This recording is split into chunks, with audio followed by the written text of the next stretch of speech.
क्या 2026 वह साल बन सकता है जब यूरोप की सबसे बड़ी राजनीतिक और आर्थिक ताकत अंदर से हिलती हुई दिखे? क्या वह संगठन जिसे दशकों तक स्थिरता, सिस्टम की ताकत और सामूहिक फैसलों की मिसाल माना गया, अब अपनी ही पॉलिसीज के दबाव में है? हम बात कर रहे हैं यूरोपियन यूनियन की। और 2026 की शुरुआत ने ऐसे संकेत दिए हैं जिन्हें अब सामान्य मतभेद कहकर टाला नहीं जा सकता। 2026 की शुरुआती तिमाही में एक बयान ने पूरे यूरोप की राजनीति में हलचल मचा दी। हंगरी के प्रधानमंत्री विक्टर ओरबान ने खुलकर कहा कि यूरोपियन यूनियन की सेंट्रलाइज्ड पॉलिसीज सदस्य देशों की संप्रभुता को सीमित कर रही हैं। उनका सीधा इशारा यूक्रेन सहायता, रक्षा सहयोग और बड़े आर्थिक फैसलों की तरफ था। उनका सवाल साफ था, क्या हर देश की अलग आर्थिक हालत, अलग ऊर्जा जरूरतें और अलग सामाजिक चुनौतियों को नजरअंदाज करके एक जैसी नीति लागू करना सही है? यह सिर्फ एक राजनीतिक बयान नहीं था, यह एक संकेत था, एक मैसेज कि अंदर कुछ बदल रहा है। मध्य और पूर्वी यूरोप के कई देशों में जो असंतोष धीरे धीरे बढ़ रहा था, वह अब खुलकर सामने आने लगा है। मुद्दा सिर्फ यूक्रेन या रक्षा का नहीं है, मुद्दा यह है कि फैसले कौन करेगा और किसकी प्राथमिकता पहले आएगी। यही वजह है कि 2026 को हल्के में नहीं लिया जा सकता। यह बहस सिर्फ नीति की नहीं, शक्ति संतुलन की है। अगर यह असहमति बढ़ती है तो इसका असर केवल यूरोप तक सीमित नहीं रहेगा, बल्कि वैश्विक राजनीति और अर्थव्यवस्था पर भी दिखाई देगा। यूरोप के अंदर मतभेद पहले भी रहे हैं, लेकिन 2026 में मामला अलग दिख रहा है। इस बार बहस सिर्फ नीतियों पर नहीं, बल्कि ताकत और नियंत्रण पर है। यूक्रेन को वित्तीय और सैन्य सहायता, रूस के खिलाफ कड़े प्रतिबंध, ग्रीन एनर्जी ट्रांजिशन और रक्षा बजट में तेज बढ़ोतरी, इन मुद्दों पर सदस्य देशों की प्राथमिकताएं अब खुलकर टकरा रही हैं। खासकर हंगरी ने कई अहम बैठकों में साफ कर दिया कि वह हर प्रस्ताव को आंख बंद करके मंजूर नहीं करेगा। हंगरी के प्रधानमंत्री विक्टर ओरबान का सीधा तर्क है, जब देश ऊर्जा संकट, बढ़ती महंगाई और घरेलू आर्थिक दबाव से जूझ रहे हों, तब केवल एकजुटता दिखाने के लिए फैसले लेना समझदारी नहीं, जोखिम है। उनका सवाल साफ है, क्या राष्ट्रीय हितों की कीमत पर सामूहिक रणनीति बनाई जा सकती है? यही वह क्षण है जहां यूरोपियन यूनियन की मूल संरचना पर सवाल उठने लगते हैं। क्या असली ताकत यूरोपियन यूनियन में ही रहेगी, या सदस्य देशों को अपनी परिस्थिति के अनुसार निर्णय लेने की ज्यादा आजादी मिलेगी? यूरोप एक जैसा नहीं है। जर्मनी जैसी औद्योगिक ताकत और छोटे ऊर्जा निर्भर देशों की आर्थिक हकीकत अलग है। ऐसे में एक जैसी नीति सब पर समान असर नहीं डालती। 2026 में यही असमानता खुलकर सामने आ गई है और अब इसे दबाया नहीं जा सकता। इसी दौरान स्लोवाकिया से भी सख्त संकेत आए। प्रधानमंत्री रॉबर्ट फीको ने साफ कहा कि उनकी सरकार के लिए राष्ट्रीय हित सबसे ऊपर हैं। ऊर्जा सप्लाई, उद्योग और घरेलू स्थिरता उनके लिए प्राथमिकता है। जब यूरोप रूस से दूरी बनाने की रणनीति को आगे बढ़ा रहा है, तब स्लोवाकिया यह संकेत दे रहा है कि वह अपनी अर्थव्यवस्था को झटका नहीं दे सकता। इससे एक बड़ा सवाल खड़ा हो गया है, क्या यूरोप दो विचारधाराओं में बंट रहा है? एक वह जो और ज्यादा सेंट्रलाइजेशन चाहता है, और दूसरा वह जो कहता है कि आखिरी फैसला देश की संसद में होना चाहिए। ग्रीन पॉलिसी ने इस टकराव को और तेज कर दिया है।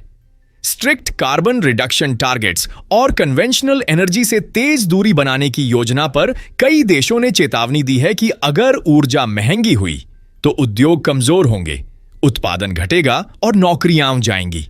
तब सवाल यह बनता है, क्या पर्यावरण लक्ष्य आर्थिक स्थिरता से ऊपर रखे जा सकते हैं?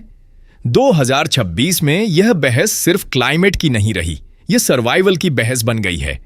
और जब किसी बड़े राजनीतिक ब्लॉक में सर्वाइवल शब्द चर्चा का हिस्सा बन जाए, तो समझ लीजिए कि कहानी गंभीर मोड़ पर पहुंच चुकी है। दोस्तों, अगर आपको अभी तक ये वीडियो पसंद आया है तो प्लीज वीडियो को लाइक करके अपना सपोर्ट जरूर दिखाएं। दोस्तों, यदि यूरोप के भीतर यह मतभेद और गहरे होते हैं, तो इसका असर सिर्फ महाद्वीप तक सीमित नहीं रहेगा, बल्कि सीधे ट्रांस अटलांटिक रिश्तों, रक्षा गठबंधनों और ग्लोबल आर्थिक सिस्टम पर पड़ेगा। 2026 की शुरुआत में ही कई यूरोपीय देशों ने रक्षा खर्च बढ़ाने की घोषणा की है। खासकर नाटो कमिटमेंट के 2% जीडीपी लक्ष्य को लेकर दबाव बढ़ा है। ऊर्जा सुरक्षा अभी भी बड़ा मुद्दा बनी हुई है। रूस से गैस निर्भरता कम करने के बाद यूरोप एलएनजी इंपोर्ट और ऑप्शनल सप्लाई चेन पर ज्यादा निर्भर हुआ है, जिससे लागत और रणनीतिक जोखिम दोनों बढ़े हैं। यही वजह है कि अब कई राजधानियों में स्ट्रेटेजिक ऑटोनॉमी पर फिर से चर्चा तेज हो गई है। सवाल सिर्फ सुरक्षा का नहीं, बल्कि लॉन्ग टर्म इकोनॉमिक स्टेबिलिटी का है। इसी बीच ग्लोबल लेवल पर शक्ति संतुलन भी बदल रहा है। ब्रिक्स ने हाल के विस्तार के बाद अपने दायरे और प्रभाव को बढ़ाया है और सदस्य देश ऑल्टरनेटिव पेमेंट सिस्टम्स तथा डॉलर निर्भरता कम करने पर खुलकर चर्चा कर रहे हैं। यह संकेत साफ है, दुनिया धीरे धीरे मल्टीपोलर सिस्टम की ओर बढ़ रही है। अगर यूरोपियन यूनियन आंतरिक असहमति में उलझा रहता है तो वैश्विक मंच पर उसकी सामूहिक सौदेबाजी की ताकत कमजोर पड़ सकती है, और जब किसी बड़े ब्लॉक की आवाज धीमी होती है तो दूसरी शक्तियां तेजी से जगह भरती हैं। दोस्तों, फाइनेंशियल मार्केट ऐसे संकेतों पर तुरंत प्रतिक्रिया देते हैं।